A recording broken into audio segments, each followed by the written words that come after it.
এ পর্যায়ে আমাদের সামনে আসবেন জামিয়া সালাফিয়া ডাঙ্গিপাড়া, জামিয়া সালাফিয়া রূপগঞ্জ, নারায়ণগঞ্জের সম্মানিত প্রতিষ্ঠাতা পরিচালক এবং সালাফি কনফারেন্স 2020-এর সম্মানিত সভাপতি আমার শ্রদ্ধাভাজন উস্তাদ শেখ আব্দুর রাজ্জাক বিন ইউসুফ হাফিজাহুল্লাহ। ওনার আলোচনার বিষয় বিশেষ প্রার্থনা। ওস্তাদজির আলোচনার বিষয় বিশেষ প্রার্থনা। আমি মুহতারামকে তার বক্তব্য পেশ করবার জন্য বিনীত অনুরোধ রাখছি।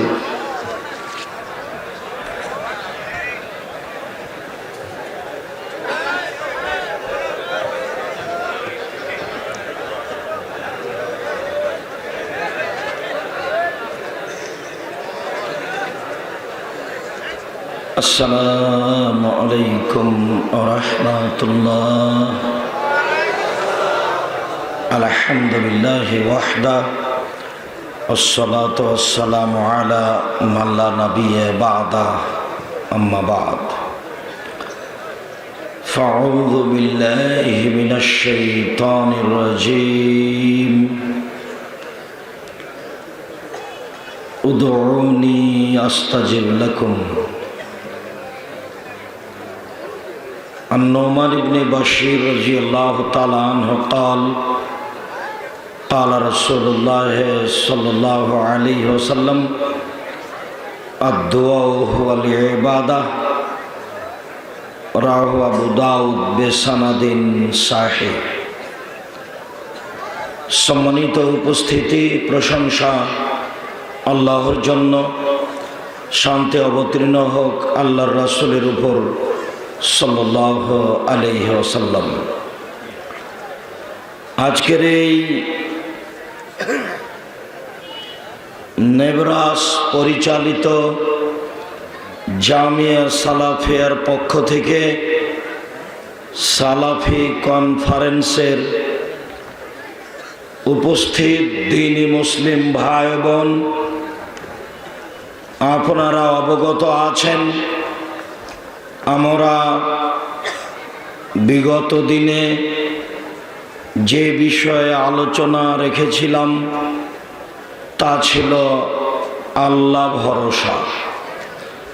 আল্লাহর উপরে ভরসা করা সম্পর্কে এক গুরুত্বপূর্ণ তথ্যবহুল বিবরণ পেশ করেছিলাম। আজ জুমার খুতবায় আল্লাহ ভীতি, আল্লাহকে ভয় করা সম্পর্কে এক গুরুত্বপূর্ণ আলোচনা পেশ করেছিলাম।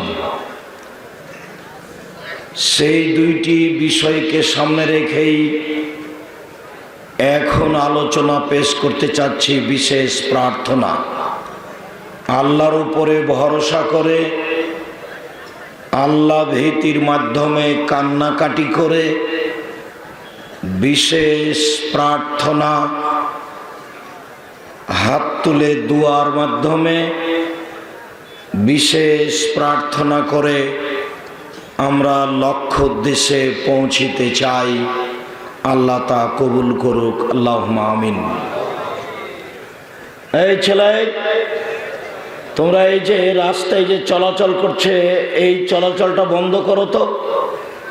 আর আমি যখন থেকে আপনাদের সামনে কথা বলার চেষ্টা করছি তখন থেকে আমি আপনাদের এমন চলাচল করা চাইনি। আসলে এই সালাফি কনফারেন্স, যেটা সাহাবী তাবিগণের নীতিতে গড়ে ওঠা কিছু, তারই পদ্ধতিতে আমরা আপনাদের সামনে দিন প্রচার করতে চাই। সেইখানে নিজের মতো চলবেন, থাকবেন, হাটবাজার করবেন, গল্পগুজব করবেন, অসময়ে কথা বলবেন, অসময়ে ঘুমিয়ে যাবেন। প্রচলিত যেসব প্রোগ্রাম, বক্তব্য, বৈঠক সম্মেলন হয়ে থাকে সেভাবেই চলবেন, আসবেন, থাকবেন, এইটা আমি চাচ্ছি না। আমি মনে করছি কষ্ট হলেও আপনি আমাদের উপদেশ, আমাদের পরামর্শ মেনে চলার, গ্রহণ করার চেষ্টা করুন। জুমার খুতবার পরে, জুমার সালাতের পরে আপনাকে কঠোরভাবে থেমে যেতে বলা হয়েছিল। তারপরেও আপনি 2-1 মিনিট পরেই ওদিক থেকে উঠে এদিক সেদিক যেতে লাগলেন। এমন অপছন্দ বৈশিষ্ট্য আমি চাচ্ছি না। আমি বুঝছি কিছু কষ্ট হয় নিয়ম মেনে চললে। নীতি নিয়মই কষ্টের নাম। রাসূল সাল্লাল্লাহু আলাইহি সাল্লাম যেখানে বললেন আহাব্বুল আমাল ইলাল্লাহ আদওয়ামুহা, সবচেয়ে উত্তম আমল আল্লাহর নিকটে যেটা সব সময় চলমান থাকে।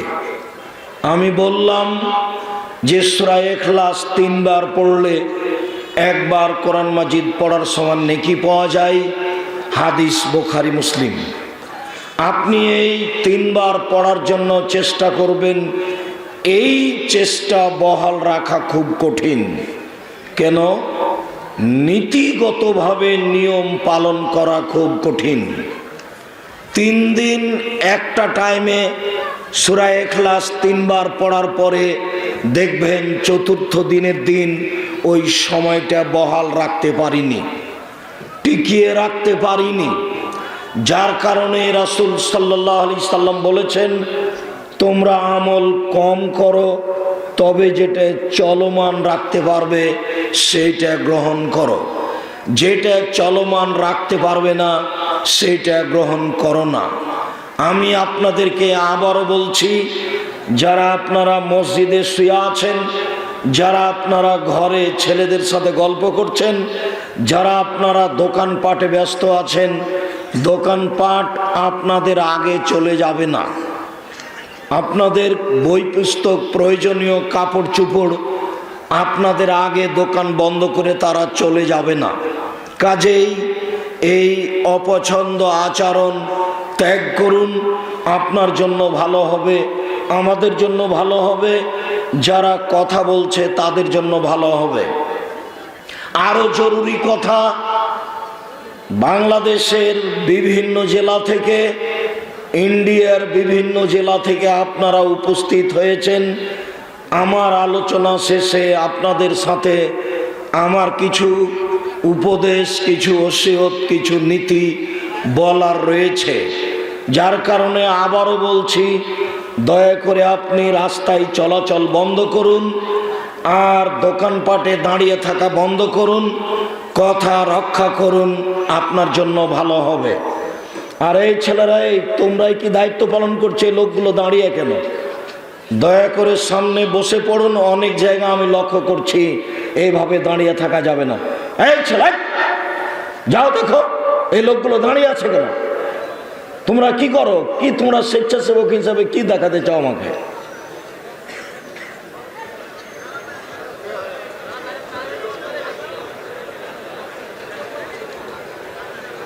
দয়া করে নিজের নীতিকে পছন্দ করিয়েন না। হজবাতিল নার বিশাওয়াত, হজবাতিল জান্নাত বিল মাকারিহ। নিয়ম নীতি, কষ্ট, ক্লেশ, ত্যাগ, তিতিক্ষা দিয়ে জান্নাত ঘেরা আছে, আর মনের ইচ্ছে দ্বারা জাহান্নাম ঘেরা আছে। আমরা এখানে সালাফি কনফারেন্সে উপস্থিত হয়েছি। সালাফি কনফারেন্স থেকে কিছু নিয়ে যাব। এই জন্য এখানে যদি ইচ্ছামতো সময় কাটাই, যেমন সাইফুদ্দিন বেলাল যে গুরুত্বপূর্ণ বক্তব্য পেশ করলেন, যারা সবাই এসেছেন তাদেরকে সবাইকে যদি জিজ্ঞাসা করা যায় তাহলে কি উত্তর দিবেন? ওখানে যে দোকানে বসে গল্প জমাচ্ছেন, রাস্তায় যে ঢং ঢং করে হেঁটে বেড়াচ্ছেন, তো তার বক্তব্যের মূল্যায়নটা কি করবেন? এমামত দিয়ে ধর্ম চলে না, বেলায়েত দিয়ে ধর্ম চলে না, তরিকত দিয়ে ধর্ম চলে না, হুকুমত দিয়ে ধর্ম চলে না, ফজিলত দিয়ে ধর্ম চলে না, মাঝহাবিয়াত দিয়ে ধর্ম চলে না।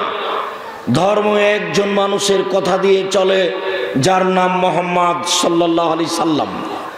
পৃথিবীর কারো নীতি দিয়ে, কারো মতবাদ দিয়ে, কারো কর্ম দিয়ে, কারো পীরতন্ত্র দিয়ে, কোনো কিছু দিয়ে ধর্ম চলে না। যা আমি মাঝে মধ্যেই বলে থাকি, জুমার খুতবাতে বলছিলাম, যেই ধর্মে যেই বিধানে এক গিলাস পানি পান করলে 5টা বিধান লাগে, সেই ধর্ম কোনোদিনও হুকুমাত দিয়ে চলে না।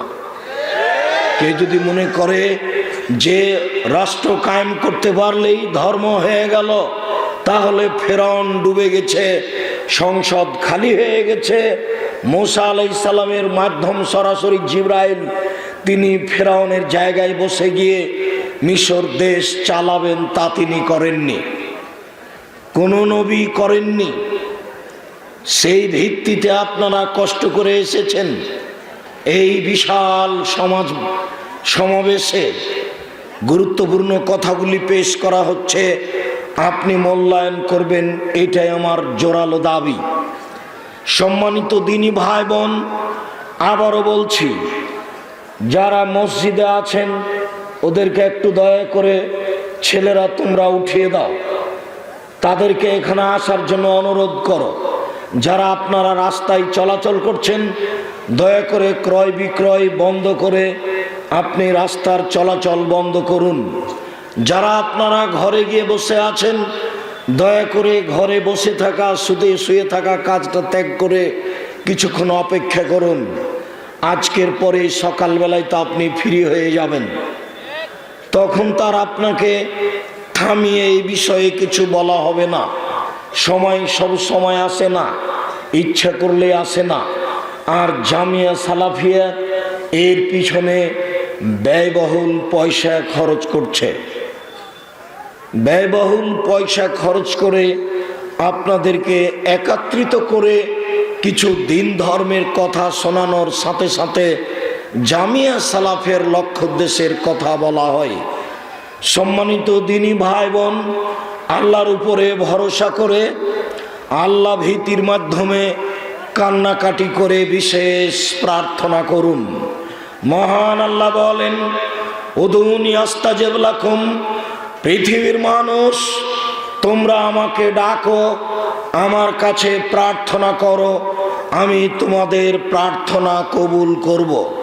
তোমরা যা বলতে চাও আমি তা শুনব।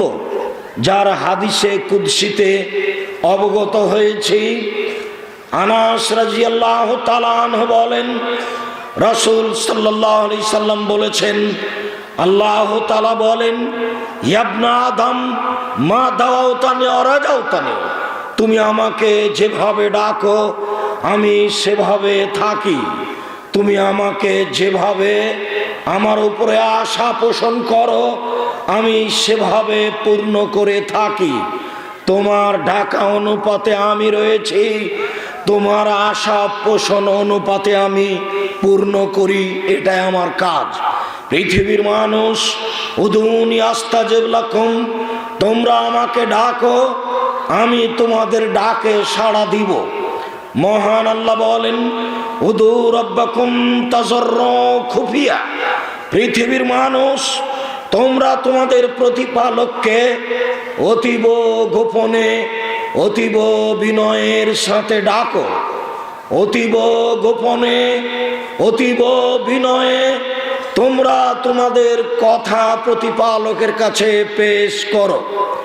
এই যে নাদা রাব্বাহু নিদান খাফিয়া, যখন জাকারিয়া আলাইহিস সালাম চুপে চুপে তার প্রতিপালককে ডেকে বললেন, গোপনে তার প্রতিপালককে ডেকে বললেন, প্রতিপালক আমার মাথার চুল পেকে গেছে, আমার হাড় হাড্ডি দুর্বল হয়ে গেছে, আমার স্ত্রী বন্ধা, আমি একটা জিনিস তোমার কাছে চাচ্ছি, চাওয়ার পূর্বেই অসুবিধাগুলো আমি বলে নিচ্ছি।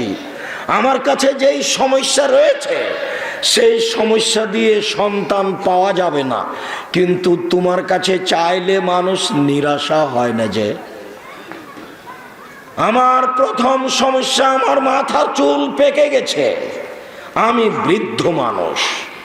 দ্বিতীয় সমস্যা, আমার হাড় হাড্ডি দুর্বল হয়ে গেছে, আমি বৃদ্ধ মানুষ। তৃতীয় সমস্যা, আমার স্ত্রী বন্ধা, আমার স্ত্রী বাচ্চা দিতে পারে না। আমার কাছে সন্তান পাওয়ার মতো কোনো পথঘাট নেই, কিন্তু তোমার কাছে বললে মানুষ ফেরত আসে না। এ আশায় তোমাকে আমি একটা কথা গোপনে চুপে চুপে বলছি, তুমি আমার একটা কথা শোনো, তুমি আমাকে একটা সন্তান দান করো। আল্লাহ বলছেন, জাকারিয়া তোমার কথা আমি মেনে নিলাম, তোমাকে সন্তান দিলাম যার নাম ইয়াহইয়া। মহান আল্লাহ আমাদের নবীকে বলেন, অজকুর রাব্বাকা ফি নাফসিক। মুহাম্মদ সাল্লাল্লাহু আলাইহি সাল্লাম, আপনি আপনার প্রতিপালককে ডাকুন মনে মনে। তাজাররু খিফা, অতীব গোপনে, অতীব বিনয়ে। গোপনে গোপনে ডাকুন, অতীব বিনয়ে, অতীব গোপনে ডাকুন। বেদুনাল জাহরে মিনাল কাওলে, সরবে ডাকিয়েন না, নীরবে ডাকুন। সরবে ডাকিয়েন না, নীরবে ডাকুন। বিল গুদুবে ওয়াল আসাল, সকালে ডাকুন, সন্ধ্যায় ডাকুন। কাবলা তলুই শামস কাবলাল গরুব, সূর্য ডুবার পূর্বে ডাকুন, সূর্য ওঠার পূর্বে ডাকুন। সূর্য ডুবার পূর্বে বলুন, সূর্য ওঠার পূর্বে বলুন, সকালে বলুন, বিকেলে বলুন। সরবে বলিয়েন না, নীরবে বলুন। অতীব গোপনে, অতীব বিনয়ে বলুন, মনে মনে বলুন। মহান আল্লাহ আমাদের নবীকে বলেন, ফাইদা ফারাগতা ফানসব ওয়া ইলা রাব্বিকা ফারগাব। মুহাম্মদ সাল্লাল্লাহু আলাইহি সাল্লাম, আপনি যখন দুনিয়াবি কাজ থেকে অবসর হবেন, তখন আপনি কঠোর শ্রমে ইবাদতে আত্মনিয়োগ করুন। আর আপনি আমাকে যা বলবেন তা বিনয়ের সাথে কান্নাকাটি করে বলুন। রংপুর, দিনাজপুর, লালমনিরহাট, নীলফামারী, কুড়িগ্রাম, পঞ্চগড়, ঠাকুরগাঁ, জয়পুরহাট, বগুড়া, এসব ডিস্ট্রিক্টের ভাষায় কাউ বাউ করে বলুন। রাজশাহী, চাঁপাইনবাবগঞ্জ, নওগাঁ, নাটোর, এইসব ডিস্ট্রিক্টের ভাষায় হাত পা ধরে বলুন। ঢাকা, গাজীপুর, নরসিংদী, নারায়ণগঞ্জ, মানিকগঞ্জ, এইসব ডিস্ট্রিক্টের ভাষায় কাউ বাউ করে কাকতি মিনতি করে বলুন। 20 রেখাত তারাবি যখন 10 রেখাত হয়েছে, তখন হাই তুলে বলছে, বাপরে আরো 10 রাকাত। কোথায় বিনয়ী কান্নাকাটি রয়েছে বোঝা যায় না।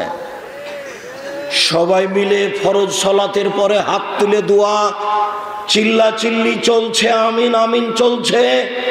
সবাই নাকি বুঝেছে রব্বানা আতিনা ফিদ দুনিয়া হাসানাতাও ওয়া ফিল আখিরাতি হাসানাতাও ওয়া কিনা আযাবান নার।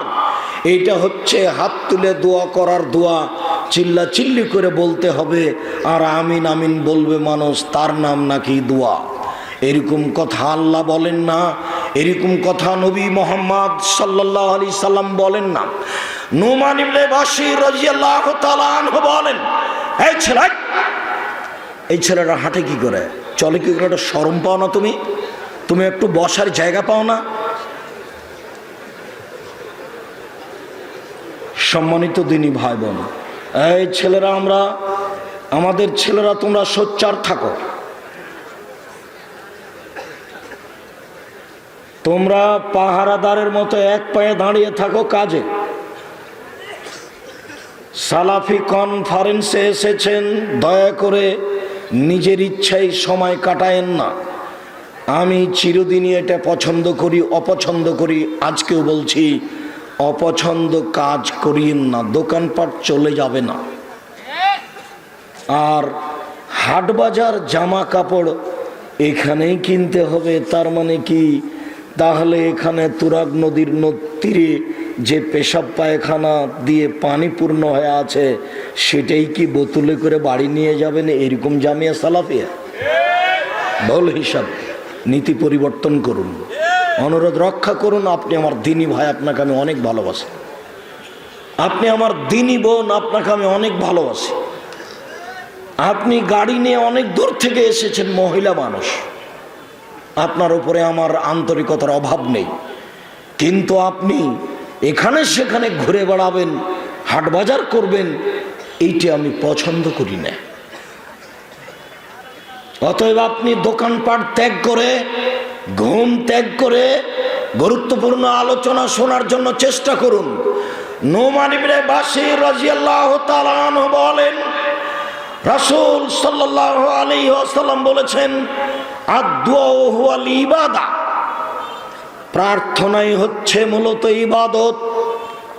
জানি সালাত ইবাদত, জানি হজ ইবাদত, জানি সিয়াম ইবাদত, জানি জিকির আজকার ইবাদত, জানি তাসবিহ তাহলিল ইবাদত, জানি দান খায়রাত ইবাদত। রাসূল সাল্লাল্লাহু আলাইহি সাল্লাম বলছেন, দুআই হচ্ছে ইবাদত। রাসূল সাল্লাল্লাহু আলাইহি সাল্লাম বলেন, লা ইউরাদ্দু তাকদীর ইল্লা বিদ-দুআয়ে, একমাত্র দুআই মানুষের তাকদীর পরিবর্তন করতে পারে। পৃথিবী সৃষ্টির 50,000 বছর পূর্বে মানুষের ভাগ্য লেখা হয়েছে। মানুষ যেদিন তার মায়ের পেটে 4 মাস, সেদিন তার ভাগ্য আবার লেখা হয়েছে।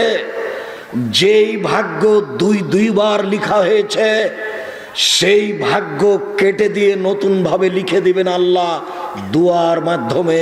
এ কথা মুহাম্মদ সাল্লাল্লাহু আলাইহি সাল্লাম বলেন।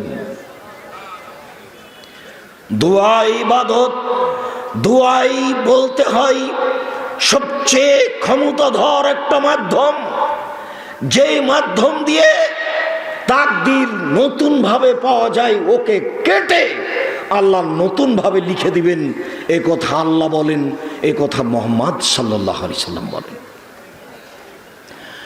আনাস রাদিয়াল্লাহু তাআলা আনহু বলেন, রাসূল সাল্লাল্লাহু আলাইহি সাল্লাম বলেছেন, লা ইয়াসআলু আহাদুকুম রাব্বাহু হাজাতাহু কুল্লাহ, পৃথিবীর মানুষ অবশ্যই তার সব কিছু প্রয়োজন আল্লাহর কাছে চাইবে, সবকিছু। এবার নিচে নামতে লাগলেন, নিচে নামতে বলছেন, হাত্তা ইয়াসআলাহু সিসআনা আলাইহি এজান কাতা, এমনকি স্যান্ডেলের জুতার ফিতে যদি ছিঁড়ে যায়, তাহলে সে স্যান্ডেলের জুতার ফিতাটার কথাও, এই 2 টাকা 2 পয়সার দামের জিনিসের কথাও উপরওয়ালাকে বলবে, আল্লাহ তুমি এটার ব্যবস্থা করে দাও। শেষের বাক্যটি মূলত জুতার ফিতে কথা নয়, শেষের বাক্যটি হলো, যে কোনো জিনিস ছোট থেকে ছোট, সুচ, সুই, দা, কুড়াল, মানুষের জীবনে যেটার প্রয়োজন সেটাই মানুষ কার কাছে চাইবে? আল্লাহর কাছে চাইবে। আপনাকে তো অনেক কিছু ধরা লাগে, অনেক জায়গায় যাওয়া লাগে, সামাজিকভাবে সময় করাও লাগে, অনেক সময় নিরুপায় হতে হয়। এই রাস্তাটা 3 দিন বন্ধ ছিল, আমি থানায় যাইনি। অনেক কিছু সমস্যার মুখোমুখি হয়েছি, তবু আমি থানায় যাইনি। এক সময়ে নিরুপায় হয়েছে, থানায় যেতে মানে সমাধা, থানা ছাড়া হবে না। তাই আব্দুল্লাহ গেছে, যে সমাধা এখানেই রয়েছে। যেই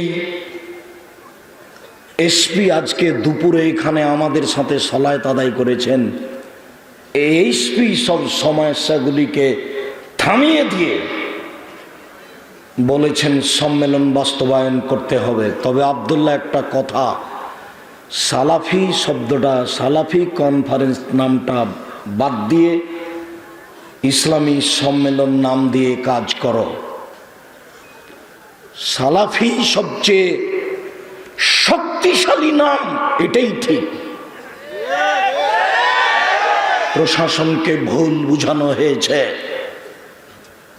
যারা উসমানকে হত্যা করেছে তারাই সালাফি বিরোধী, যারা আলীকে হত্যা করেছে তারাই সালাফি বিরোধী, যারা যুগে যুগে রাতের অন্ধকারে মানুষকে হত্যা করা জায়েজ মনে করেছে তারাই সালাফি বিরোধী।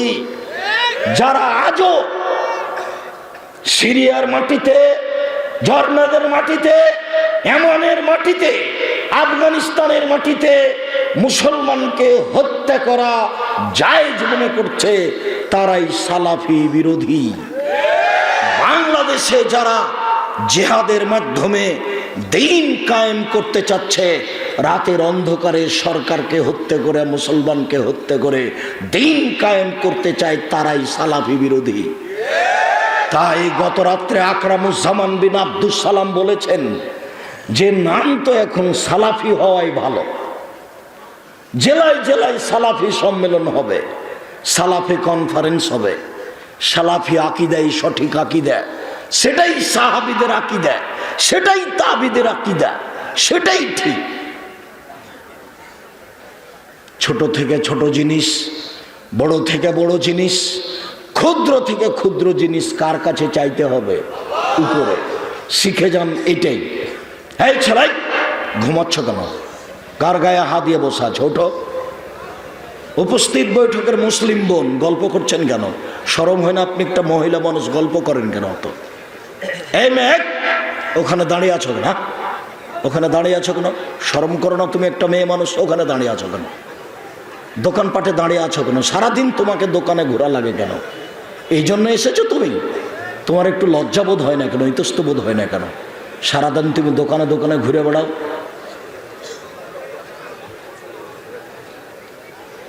আবু হুরায়রা রাদিয়াল্লাহু তাআলা আনহু বলেন, রাসূল সাল্লাল্লাহু আলাইহি সাল্লাম বলেছেন,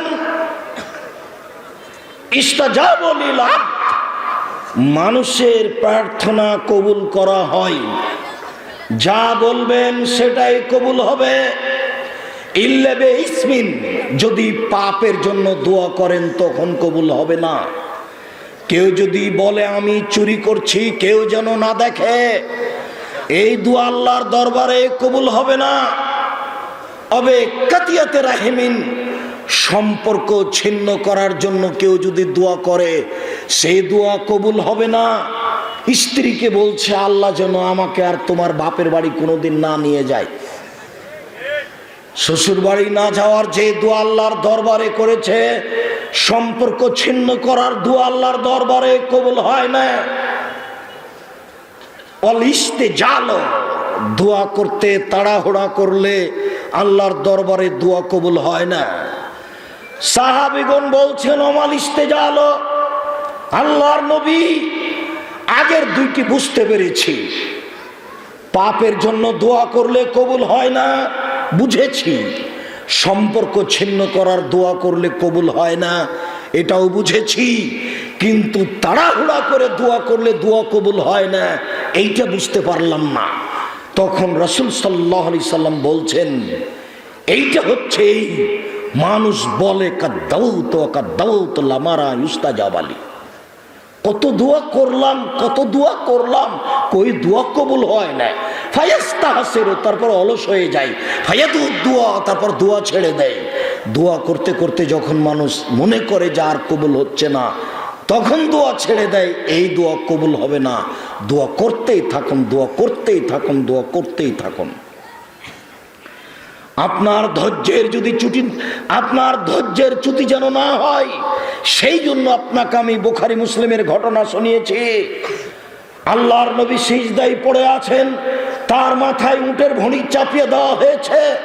ফাতেমাকে বলা হলো তোমার আব্বা আর সিজদা থেকে উঠতে পারছেন না, কে তার মাথায় ভুঁড়ি চাপিয়েছে? দৌড়িয়ে এসে ভড়িটা সরিয়ে দিয়ে তাদেরকে গালি দেওয়ার চেষ্টা করলেন। আল্লাহর নবী সালাত শেষ করে বললেন, আল্লাহ ওদবাকে ধ্বংস করো।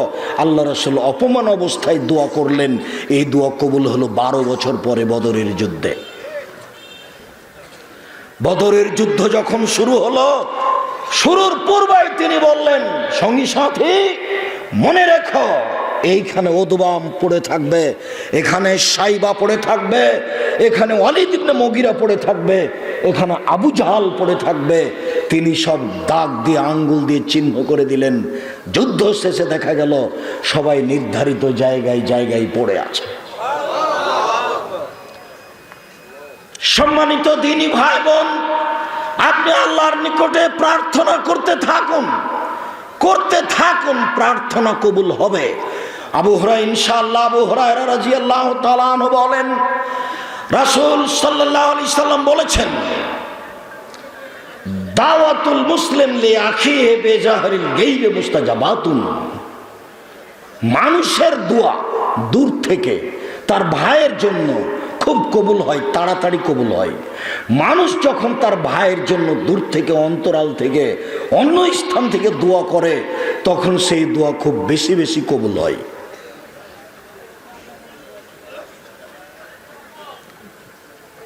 আল মালাকুল মুআক্কাল ইনদা রাসিহি, যখন সে তার ভাইয়ের জন্য দোয়া করে, একজন ফেরেশতা তার মাথার পাশে অবস্থান করেন। কুল্লামা দালে আখিহি বিখাইরিন, যতবার কোনো মানুষ তার ভাইয়ের জন্য কল্যাণের দোয়া করে, ততবার ওই ফেরেশতা বলে, আমিন আলাকা বিমিসলিন। তুমি যে তোমার ভাইয়ের জন্য দোয়া করলে, আমি ফেরেশতা বলছি আল্লাহ তুমি এটা কবুল করো। আর আমি আবারও বলছি আল্লাহর নিকটে, তুমি যেটা তোমার ভাইয়ের জন্য করলে সেটা তোমার জন্য হোক, তুমি যেটা তোমার ভাইয়ের জন্য করলে এইটা তোমার জন্য হোক। আমি দোয়া করি তোমার জন্য, আর তোমার ভাইয়ের জন্য যেটা করেছো সেটার জন্য আমি বলি আল্লাহ তুমি কবুল করো। আপনি যখন কারোর জন্য দোয়া করেন, তখন ফেরেশতা আপনার জন্য বলেন যে তোমার জন্য তাই, তোমার জন্য তাই, তোমার জন্য তাই। যদি আপনি দল সংগঠন করেন, তাহলে কেউ যদি বিপদে পড়ে, তাহলে তার জন্য দোয়া করা তো দূরের কথা, আপনি পাল্টা বলবেন, বিপদে পড়লে বলবেন ঠিক হয়েছে, ঠিক হয়েছে।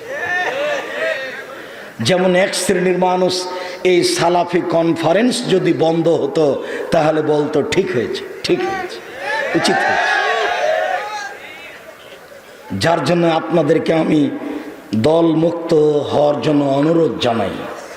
শত্রু মিত্র সবার জন্য যেন দোয়া করতে পারেন।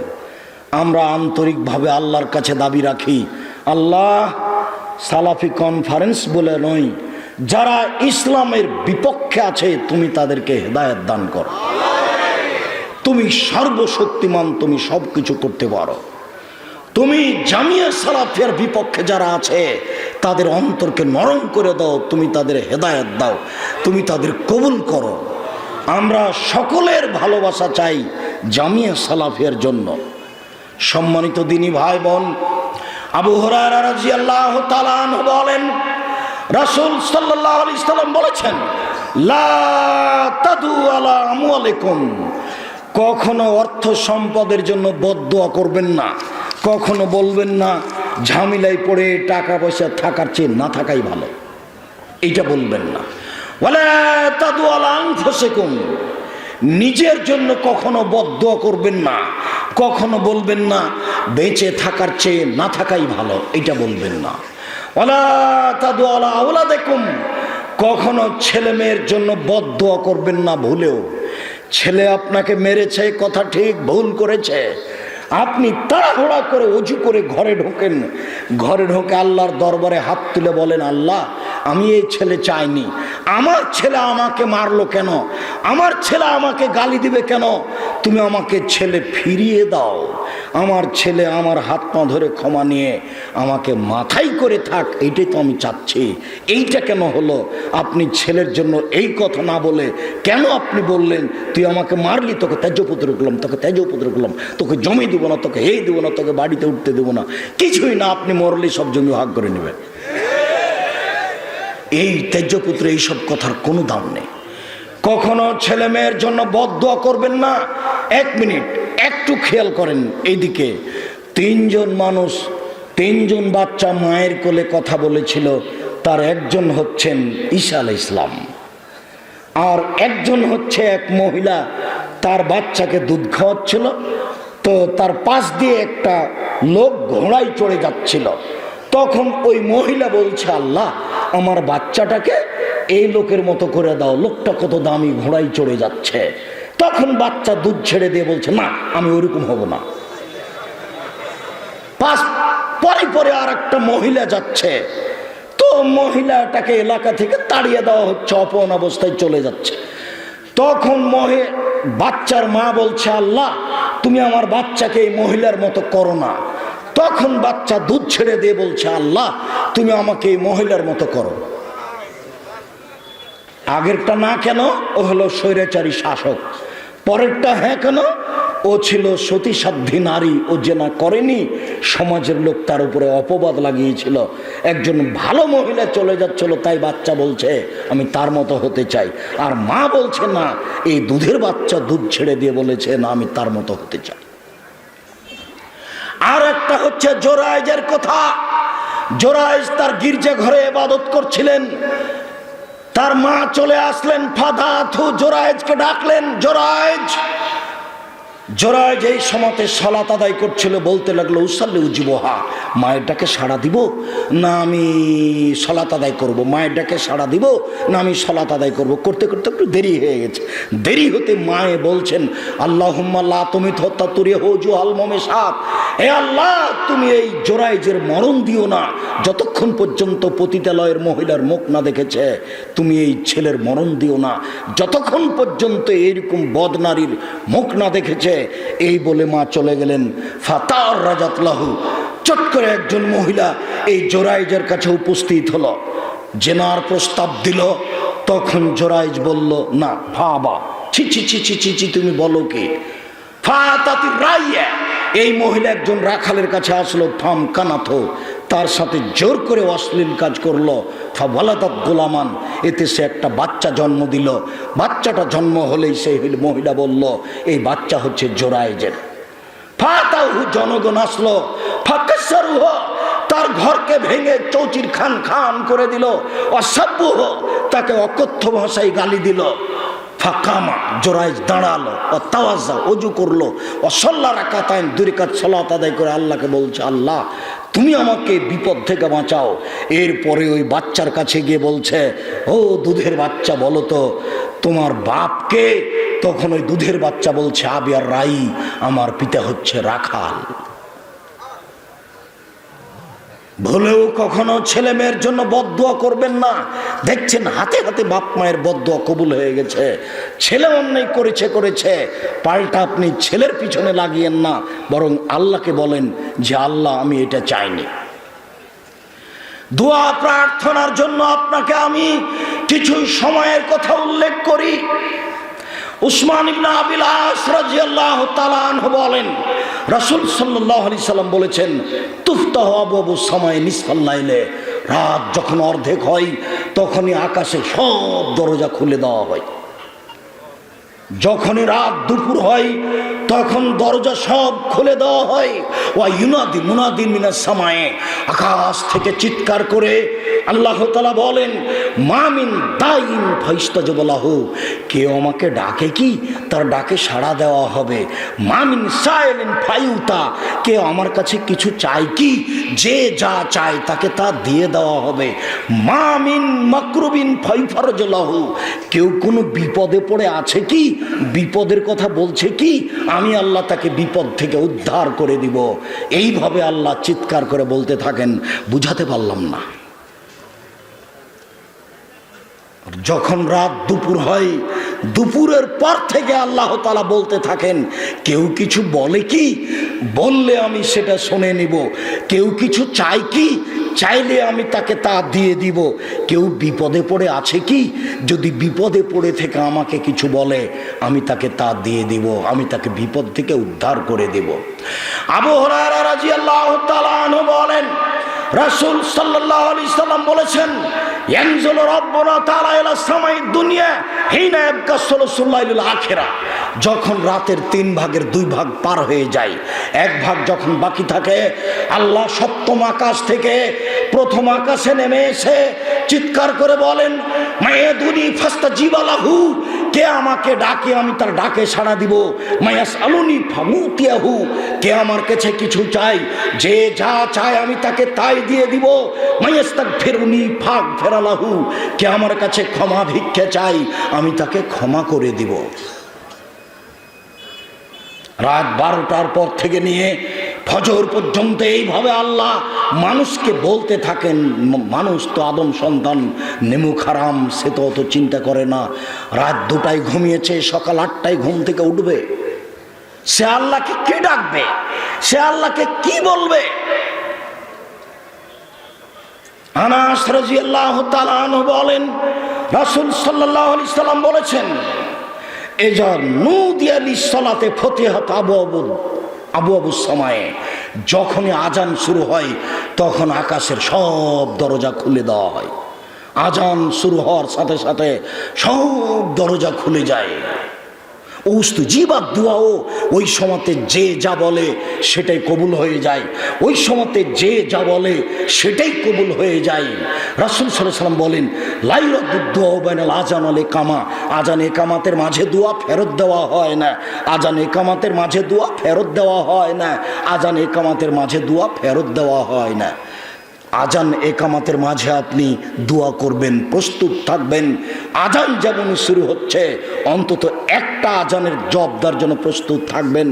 আমি একাধিক দিন দেখেছি আমার শাশুড়ির অবস্থা, তিনি কোনো কাজ করছেন, ঘর বাড়ি ঝাড়ু দিচ্ছেন, আজান শুরু হয়ে গেছে, তখন তিনি কাজ বন্ধ করে আজানের উত্তর দেওয়ার জন্য প্রস্তুতি নিয়েছেন।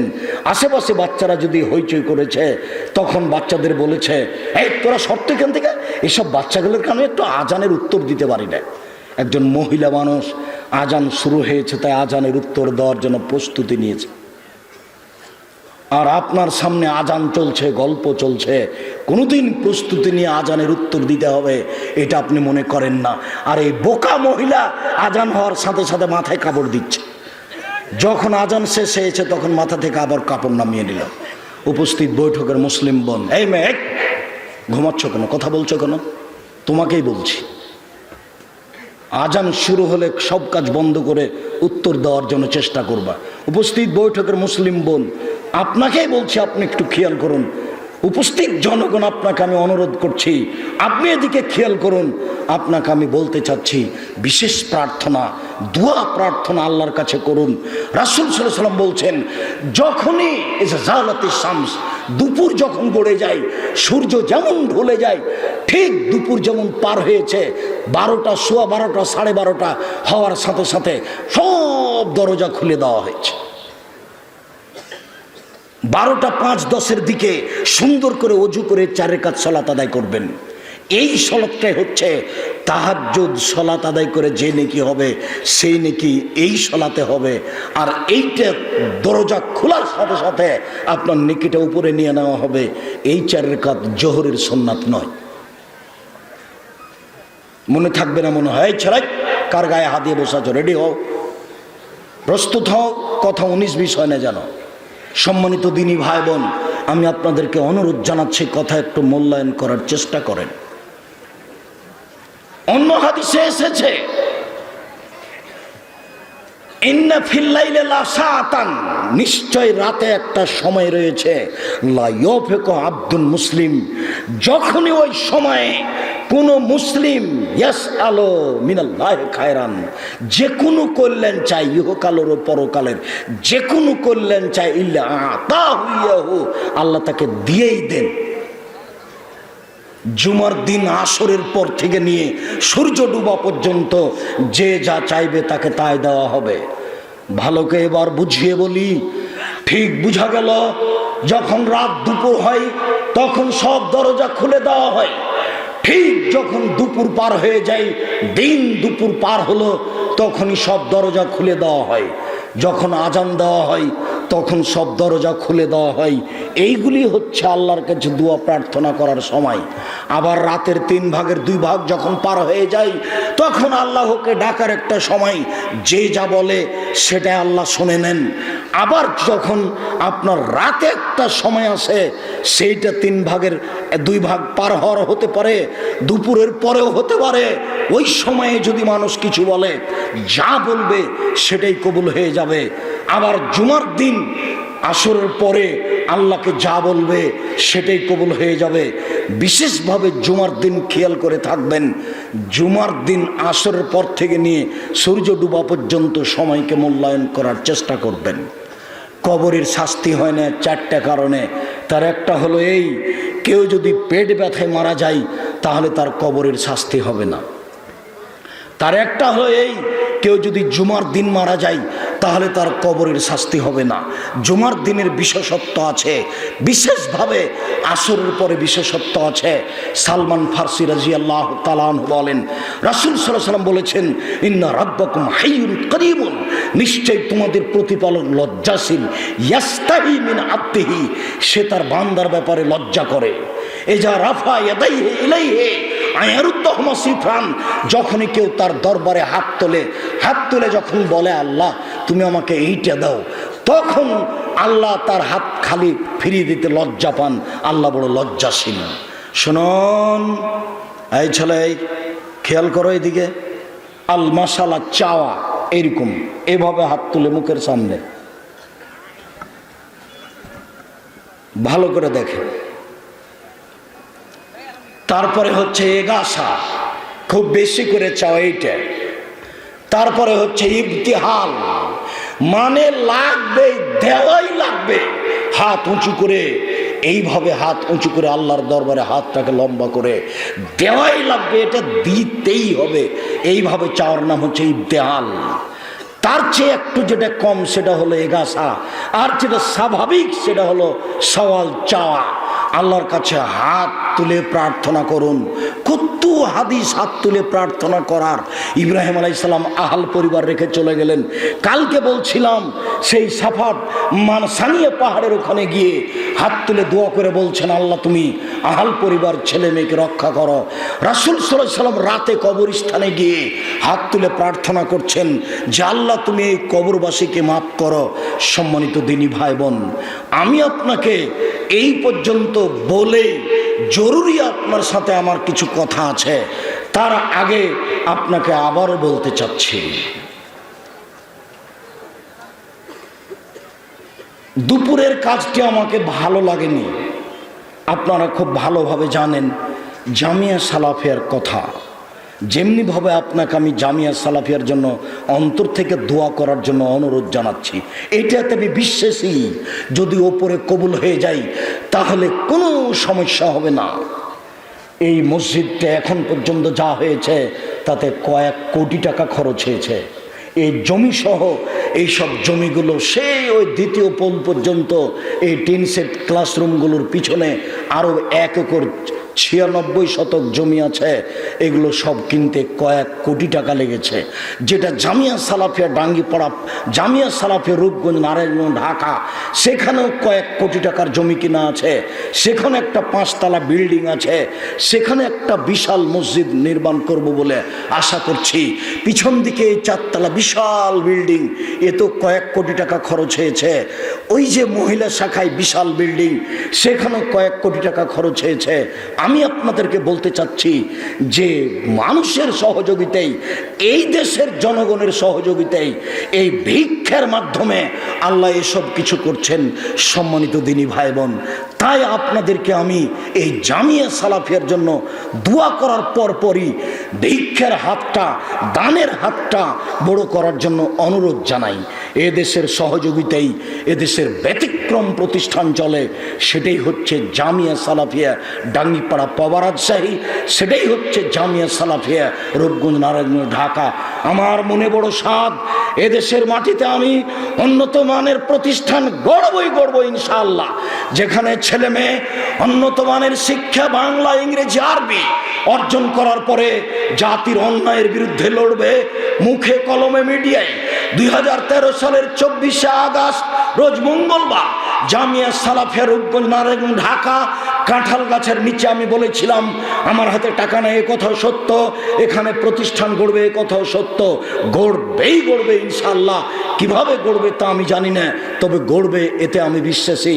2016 সালের 17ই ফেব্রুয়ারি রোজ বুধবার 4:30-5টার সময় এই জামিয়া সালাফিয়া ডাঙ্গিপাড়া মাঠে বলেছিলাম আমার হাতে টাকা নেই, এ কথাও সত্য, এখানে প্রতিষ্ঠান গড়বে এ কথাও সত্য, ইনশাল্লাহ গড়বেই গড়বে।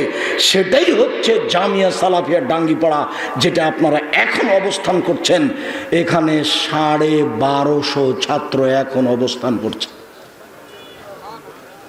আর মেয়ে শাখায় 715 জন মেয়ে অবস্থান করছে। এইখানে এই রান্নাঘরে শিক্ষক মণ্ডলী কর্মচারী সহ 1300 মানুষের রান্না হয় প্রতিদিন 3 বার। 2 প্রতিষ্ঠানে 2957 জন ছেলে মেয়ে অবস্থান করছে। শিক্ষক শিক্ষিকা কর্মচারী সংখ্যা 156 জন। প্রতি মাসে বেতন লাগে প্রায় 17 লক্ষ। তার 115 জন শুধু এতিম, যাদের বাপ নেই, যাদের অসহায় অবস্থায় দিন কাটে। যতদূর পারা যায় এই নেবরাস ইসলামিক রিচার্জ ফাউন্ডেশনের পক্ষ থেকে তাদের সহযোগিতা করা হয়। আপনারা যেভাবে দেন সেভাবে করা হয়। আমি মর্মে আপনাদের অনুরোধ জানিয়েছি, আপনাকে বলছি এই কথা নয়, আপনার বোন আছেন, আপনার খালা আছেন, আপনার ফুফু আছেন, আপনার ভাই আছেন, দেশ বিদেশে আছে, পরিচিত বন্ধু আছে, তাদেরকে একটু জামিয়া সালাফের কথা বলেন যে এখানে 535 জন অসহায় ছেলে মেয়ে এতিম অবস্থান করে। 535 জন অসহায় ছেলে মেয়ে এতিম অবস্থান করে, যারা পড়াশোনা করে, যাদের বক্তব্য সময়ে সময়ে শুনেছেন, যাদের কাছে বাংলা, ইংরেজি, আরবি বক্তব্য দেওয়াটা স্বাভাবিক ব্যাপার। মর্মে আপনাকে আমি এতিম লালন পালনের দায়িত্ব নেওয়ার সাথে সাথে আপনার বন্ধু, আপনার মা, আপনার খালা, আপনার ফুফু, আপনার চাচিকে বলছি যে এইসব এতিমের দায়িত্ব পালন নেওয়ার সাথে সাথে যত অসহায় ছেলে মেয়ে আছে তাদের দায়িত্ব পালন করতে হবে। জাতি করবে, জনগণ করবে, আপনারাই করবেন, ইনশাল্লাহ করবেন, আমি এতে বিশ্বাসী। তারই ভিত্তিতে সবগুলি ঘটছে, হচ্ছে, হবেই হবে, এতে বিশ্বাসী। আমি 10 পয়সার ক্ষতি করি না, অতএব কাজে আমি সফল হবই হব ইনশাআল্লাহ। এই কথা আমি সব সময় বলছি, আজও বলেছি, এখনো বলছি, আমি 10 পয়সার ক্ষতি করি না, অতএব আমি ইনশাল্লাহ সফল হবই হব। মর্মে আপনাদের সাথে আমার কিছু উপদেশ বাণী রয়েছে, ওইটুকুর সাথে সাথে আজকে এই মুহূর্তে যেটা বলছি, যদি একটা কাজ আছে, হয়েছে কিনা আমি জানি না, হওয়ার কথা। 2 প্রতিষ্ঠান মিলে সম্ভবত 16 থেকে 20 জন ছেলে কোরআন হিফজ করেছে, 2টা একটা নয়। হিফজখানাতে নুরানীতি কত ছেলে আছে, ওই বিভাগে 16 হিফজখানাতে মেয়ে আছে 130 জন। এখানে মহিলা শাখায় মহিলাও 4-5 জন মেয়ে কোরআন শেষ করেছে, যারা হিফজ করেছে, ওইগুলো সংখ্যা এখানে অনেক দেখা দিবে। আমি সব কিছুকে লক্ষ্য করে আপনাদের দুয়ার দাবির সাথে সাথে দানের হাতটা প্রশস্ত করার জন্য অনুরোধ জানাচ্ছি। দিয়েছেন, দিবেন, বৈঠকে দান দিয়েই আমি আপনাদের অনেক বড় বড় কাজ পেশ করতে পারবো ইনশাআল্লাহ। সামাজিক দান দিয়ে, বিভিন্ন সময়ে দান দিয়ে আমি আপনাদের সামনে অনেক বড় বড় খিদমত পেশ করতে পারবো ইনশাআল্লাহ। তার একটি বড় খিদমত হচ্ছে মাসিক আল ইতেসাম পত্রিকা, যার 10 জন খালি মুফতি, যারা ফতোয়া লিখেন এবং ফতোয়া বোর্ডে বসেন। বাংলা ভাষায় সবচেয়ে উন্নত মানের পত্রিকা মাসিক আল ইতেসাম পত্রিকা। সবাকেই নিতে তো হবেই, জেলা ভিত্তিক এজেন্ট হয়ে যেতে হবে, এটাই আমার দাবি। আপনাদের সাথে আমার জরুরি কথা আছে, তার 2 মিনিট আগেই আপনাকে যেটা আমি বৈঠকে দান করার জন্য অনুরোধ জানাচ্ছি, আপনার সাথে সাথে আমিও অংশগ্রহণ করি। এই ছেলেরা, তোমরা সবার কাছে উপস্থিত হও। সবাইকে আমি বৈঠকে দান করার জন্য অনুরোধ জানাচ্ছি, আর ছেলেদেরকে উপস্থিত হওয়ার জন্য বলছি। সব ছেলেরা তোমরা একটু সবার কাছে যাও। আপনার 500 টাকা হোক, 50 টাকা হোক, 1000 টাকা হোক, যারা স্টেজে আছে কেউ আপনি নিজেকে বঞ্চিত করবেন না। বড় হোক, কম হোক, ছোট হোক, বেশি হোক, রাসূল সাল্লাল্লাহু আলাইহি সাল্লামের ওই কথাটি পালন করার জন্য যে যতটুকু দান করে আল্লাহ তার ততটুকু পূরণ করে দেন, যেই যতটুকু দান করে না আল্লাহ তার ক্ষতি করে দেন। উপস্থিত বৈঠকের মুসলিম বোন আপনাকেও বলছি, এই মেয়েরাই তোমরা উঠো, আমাদের যে সব মেয়েদেরকে দায়িত্ব দেওয়া আছে তোমরা দাঁড়াও, যাও মহিলাদের কাছে যাও। মুসলিম বোন আপনারা যার যতটুকু সম্ভব সহযোগিতা করেন। আপনি এই দানকে স্বাভাবিক মনে করিয়েন না। আমি তো মনে করছি যে আপনার পথ খরচ রেখে সব দিয়ে যান, যেটা দিয়ে আপনার মসজিদ নির্মাণ হবে, যেটা দিয়ে এতিম অসহায় ছেলে মেয়ে খাবে। এখানে কোনো শিরক বেদাতের সুযোগ নেই। শুধুমাত্র বিশুদ্ধ আকীদা আদর্শ দিয়ে এই জামিয়া সালাফে গড়ে উঠেছে, গড়বে ইনশাআল্লাহ। বাংলাদেশের বিভিন্ন জেলায় এই জামিয়া সালাফিয়ার শাখা করতে চাই। সাথে সাথে আপনার পাশে দান বক্স আছে, সেটাও দেখবেন। আবার ব্যানার দেওয়া আছে, সেখানে অ্যাকাউন্ট নাম্বার দেওয়া আছে, সেখানে পার্সোনাল বিকাশ আছে, সেখানে জামিয়া সালাফের এজেন্ট নাম্বার আছে, সেগুলি সাথে নিয়ে যাবেন। আমি আপনাকে একাই জামিয়া সালাফে অংশগ্রহণ করতে বলিনি। আমি বলছি আপনার আত্মীয় স্বজন, বন্ধু বান্ধব যত আছে সারা পৃথিবীতে সবাই এই জামিয়া সালাফে এই দানের হাত প্রশস্ত করবেন। আমি আব্দুর রাজ্জাক খাকসার আপনাদের জন্য দোয়া করি, আল্লাহ আপনাদের আহাল পরিবারকে হেফাজতে রাখুক। আপনাদের যারা মারা গেছে আত্মীয় স্বজন, মা বাপ, খালা ফুফু, দাদা দাদি, আল্লাহ তাদের কবরের শাস্তি মাফ করুক, আল্লাহ তাদের কবরকে প্রশস্ত করুক, আল্লাহ তাদের কবরকে আলোকিত করুক। আপনাদের ছেলে মেয়ে যারা আছে তাদেরকে আল্লাহ ভালো করুক, তারাকে আল্লাহ হেফাজতে রাখুক। আপনাদের ছেলে মেয়েকে আল্লাহ উচ্চ শিক্ষা দান করুক। ছেলে মেয়ের কথাটা বলতেই মনে পড়ল আব্দুর রহমান আব্দুর রহিমের কথা। কাজে আমিও চাই আপনার ছেলে মেয়েকে আল্লাহ বড় করুক। আপনার একটু খাস করে এই দোয়ার সাথে আব্দুর রহমান আব্দুর রহিমকে একটু সাথে নিয়েন, আল্লাহ যেন তাদেরকে দিনের বড় খাদেম হিসাবে কবুল করেন। আব্দুল্লাহ তো মদিনা বিশ্ববিদ্যালয়ে মাস্টার্সে পড়াশোনা করছে জানেন, আর আব্দুর রহমান আপনার ওই আব্দুল আজিজ জিদ্দা বিশ্ববিদ্যালয় সৌদি আরব, সেখানে অনার্সে পড়াশোনা করছে। আর আব্দুর রহিম আপনার আজহার মিশর বিশ্ববিদ্যালয়, সেখানে পড়াশোনা করছে। আল্লাহ যেন তাদেরকে দিনের বড় খাদেম হিসাবে কবুল করেন। আল্লাহ তাদেরকে যেন দিনের বড় খাদেমের সাথে সাথে তাদের ইহকাল পরকাল আল্লাহ যেন কল্যাণ সফল করেন। এইটুকু আপনাদের কাছে আরও অতিরিক্ত দোয়ার দাবি রাখছি। আমি খাকসার আপনাদের ছেলে মেয়ের জন্য আন্তরিকভাবে দোয়া করি। সকল দিনী ভাই বোনকে আমি অন্তর থেকে জামিয়া সালাফিয়ার জন্য দোয়া করার অনুরোধ জানিয়ে,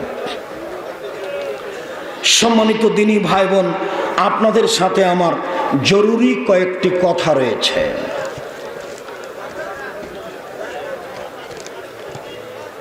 আপনারা 2-3 মিনিট বসে পড়ুন। আলোচকটা আছে, আব্দুল্লাহর বক্তব্য আমরা শুনেছি, সে জঙ্গিবাদের উপরে বক্তব্য দিবে। জঙ্গিবাদের উপরে যদি বক্তব্য দেয় তাহলে আমরা একটা খুব গুরুত্বপূর্ণ বিষয়ের উপরে বক্তব্য শুনতে পাবো। সম্মানিত দিনী ভাই বোন, একটু বসে পড়ুন। আমি আপনাদের সামনে জরুরি কয়েকটি ওসিয়ত বা অনুরোধ বা উপদেশ হিসাবে বলতে চাই। তার 1 নাম্বার কথা, ভাই বোনেরা আপনারা বসে যান। আপনাদের সামনে আমি যেটা আপনাদের দিনী ভাই হিসাবে এই সালাফি কনফারেন্সের পক্ষ থেকে আপনাদেরকে 1 নম্বরে যেটা বলতে চাই সেটা হচ্ছে, সামনের বছরে আসার পর থেকে নিয়ে সুশৃঙ্খলভাবে বসে থাকবেন। জরুরি প্রয়োজন ছাড়া স্থান ত্যাগ করবেন না। একটু সবার কাছে 1 নম্বর উপদেশ আমার এইটা থাকলো, মূল্যায়ন করবেন। 2 নম্বর উপদেশ হচ্ছে, যে কোনো মূল্যে 5 ওয়াক্ত সালাত আদায় করবেন। আজ থেকে নিয়ে অন্তরে প্রতিজ্ঞা করে নেন, আর কোনোদিন সালাত নামাজ ছাড়ব না। 3য় উপদেশ আপনাদের জন্য জরুরি, হালাল রুজি উপার্জন করতে হবে, যে কোনো মূল্যে চকলেট বিক্রি করে হলেও। পঞ্চম উপদেশ, কোরআন মাজিদ পড়তে অভ্যাসী হতে হবে যে কোনো মূল্যে।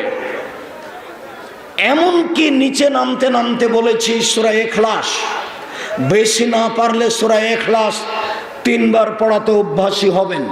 ভুলেও কখনো সূরা হাসরের 3 আয়াত চিৎকার করে পড়বেন না। কেউ পড়লে তাকে ঠেকানোর চেষ্টা করবেন। সূরা হাসর পড়লে অক্ষর প্রতি 10 নেকি হবে, এই কথা ঠিক। 70,000 ফেরেশতা আপনার জন্য দোয়া করবেন, এই কথা মিথ্যা। হাদিস নিতান্তই জয়ীব জাল। অসুস্থ মানুষ দোয়া চেয়েছে। একজন অসুস্থ মানুষ কয়েক হাজার টাকা এখানে দোয়া চেয়েছেন। আল্লাহুম্মা সাল্লি আলাইহি আল্লাহুম্মা বারিক আলাইহি বারাকাল্লাহু ফি আহলিকা ওয়া মালিকা। এরপরে যেটা আমি ষষ্ঠ উপদেশ আপনাদের সামনে পেশ করতে চেয়েছি, সেটা হলো এই জেহেনকে একটু দল মুক্ত রাখবেন। এদেশের যে কোনো দলে গেলে আপনার ভিতরটা সংকীর্ণ হয়ে যাবে।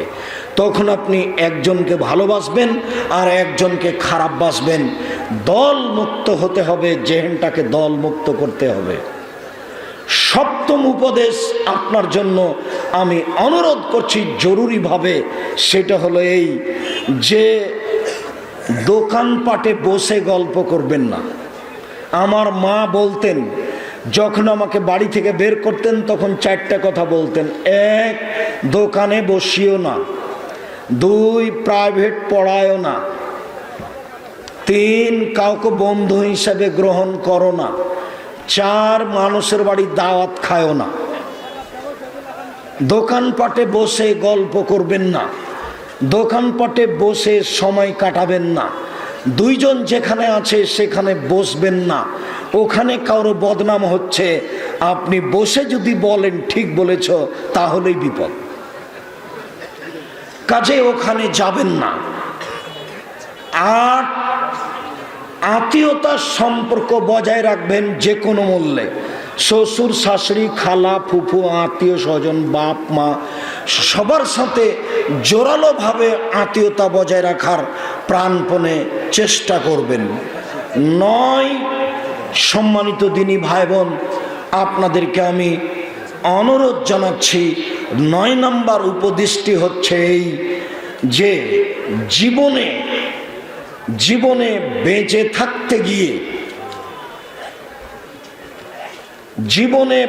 থাকতে গিয়ে সবচেয়ে যেটা জরুরি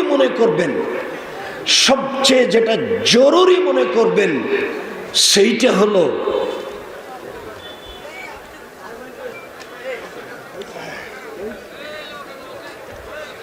সমাজের সামাজিকতা থেকে বেঁচে থাকতে হবে। সমাজের সামাজিকতা যেটাই হোক, এমনকি ওই যে ঈদের দিনে গোশত বন্টন, এমনকি যে আপনার সামাজিক বিচার আচার বৈঠক, সমাজের সামাজিকতা থেকে বেঁচে থাকার চেষ্টা করবেন। শুধু নিজেকে বাঁচাবেন পরিস্থিতি যা তাতে, শুধু নিজেকে বাঁচাবেন। 10, শেষ কথা, কেউ যদি গালি দিতে আসে, তাহলে আপনি বলবেন, আপনি মারেন, আমি মারবো না। আপনি গালি দেন, আমি আপনাকে গালি দিব না। এই কথা বলতে হবে। এটাই বলেছিল আদম আলাইহিস সালামের ছেলে হাবিল কাবিলকে।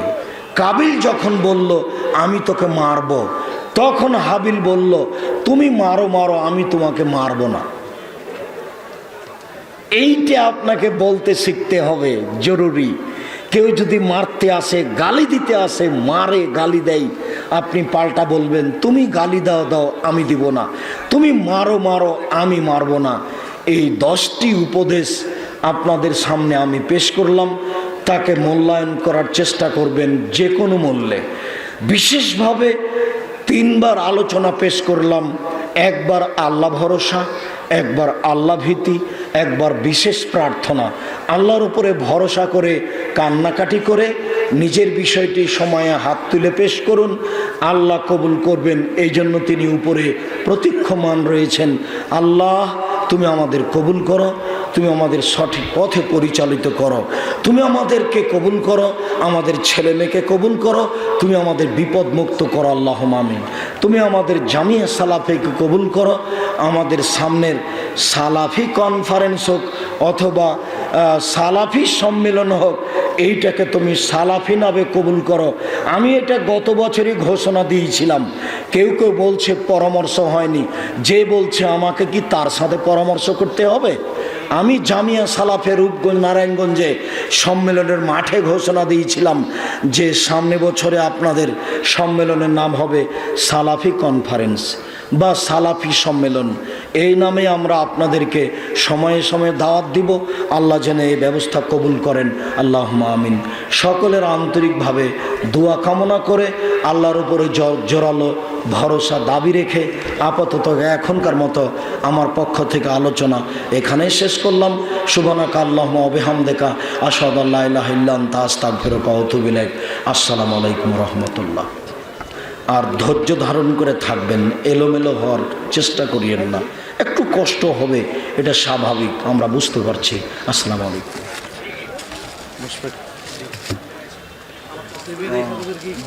বিশাল ব্যাপার, জাযাকুমুল্লাহ খাইর।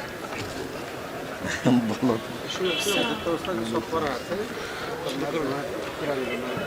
সম্মানিত উপস্থিতি, এবছরে আল জামিয়া আস-সালাফিয়া ডাঙ্গিপাড়া রাজশাহীর হিফজ বিভাগ থেকে 13 জন ছাত্র কোরআন মাজিদ শেষ করেছে তথা হাফেজে কোরআন হয়েছে আলহামদুলিল্লাহ। আর 4 জন মেয়ে মহিলা শাখা থেকে। তো তাদেরকে জামিয়া প্রতিষ্ঠানের পক্ষ থেকে রুমাল এবং জুব্বা পরানো হয়েছে। 13 জনের মধ্য থেকে সময়ের সংক্ষিপ্ততার জন্য আমরা একজনের কাছে কোরআন তেলাওয়াত শুনব। হাফেজ মুশফিকুর রহমানের কাছে আমরা কোরআন মাজিদ তেলাওয়াত শুনব। আস্তে আস্তে নিচে আস্তে আস্তে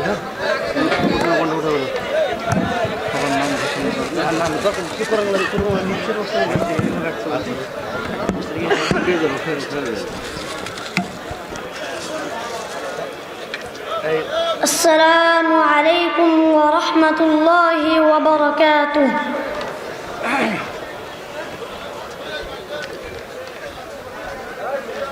أعوذ بالله من الشيطان الرجيم.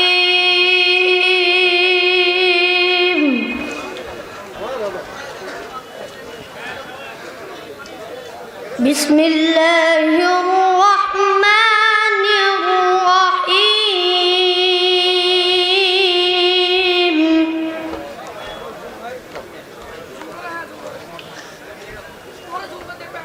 الحق من ربك فلا تكن من الممترين.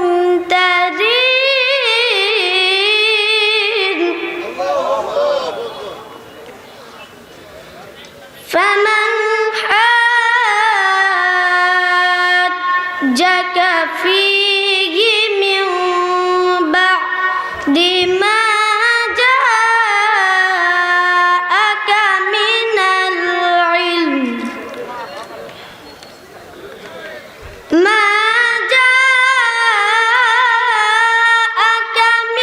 العلم فقل تعالوا ندع أبناءنا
الله وبركاته.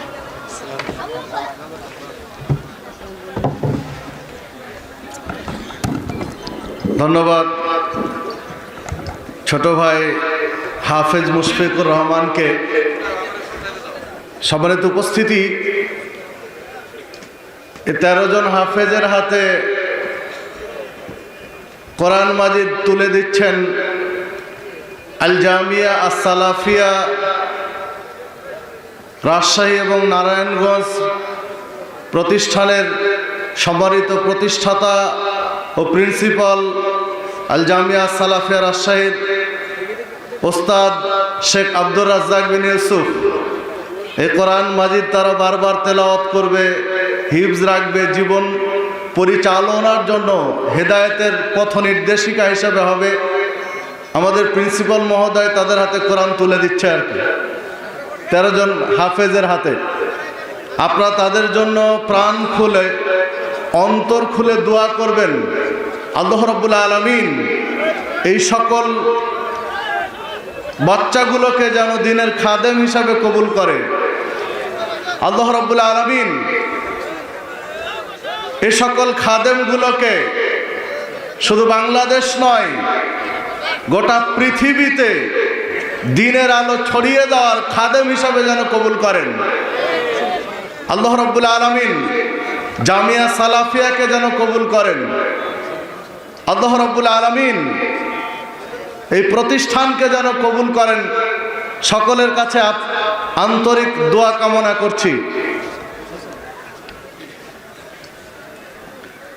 পাশাপাশি আল জামিয়া সালাফিয়া ডাঙ্গিপাড়া রাজশাহী মহিলা শাখা থেকে 4 জন রয়েছে, তাদের জন্য বালিকা শাখা বিধায় আমরা তাদেরকে সামনে নিয়ে আসলাম না।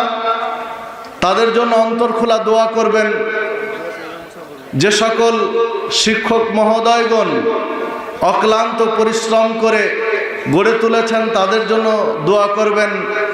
যারা এই প্রতিষ্ঠানে জায়গা জমি দিয়ে, শ্রম দিয়ে, মেধা দিয়ে, অর্থ দিয়ে, বুদ্ধি দিয়ে, টিচারগণ যারা অর্থনৈতিকভাবে সহযোগী করে দেশ এবং প্রবাস থেকে এই আঞ্জামে অংশগ্রহণ করেছেন, সকলের জন্য দোয়া করবেন।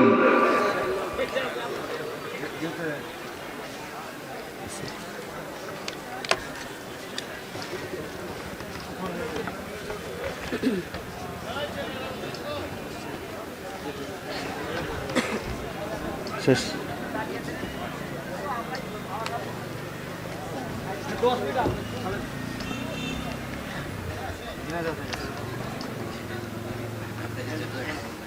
আল্লাহ রাব্বুল আলামিন কবুল করুন আমাদের এই উদ্যোগকে, আমাদের প্রতিষ্ঠানকে। আসসালামু আলাইকুম। এক প্রতিষ্ঠানের ছেলে কোরআন হিফজ শেষ করেছে মনে করতে হবে, এক প্রতিষ্ঠানে এই পরিমাণ ছেলেই থাকে। তো আপনাদের দানের হাত আল্লাহ প্রশস্ত করেছেন, আপনাদের দোয়া প্রার্থনা আল্লাহ কবুল করেছেন। আমরা খাকসার আল্লাহর দরবারে এভাবে দোয়া করি। আমি দোয়াতে খুব বিশ্বাসী। আমি সবসময় এই কথাই বলি, উপরে কবুল হলে সব সহজ হবে। শুধু কবুলিয়ত, আন্তরিকভাবে আমি দিনী ভাই বোনকে জামিয়া সালাফিয়ার জন্য দোয়া করার জন্য অনুরোধ জানাচ্ছি, যাতে করে ছেলে মেয়েরা আমাদের এখানে কোরআন মুখস্থর সাথে সাথে উন্নত মানের শিক্ষা অর্জন করতে পারে। আল্লাহ তুমি কবুল করো। আল্লাহু আমিন। আসসালামু আলাইকুম।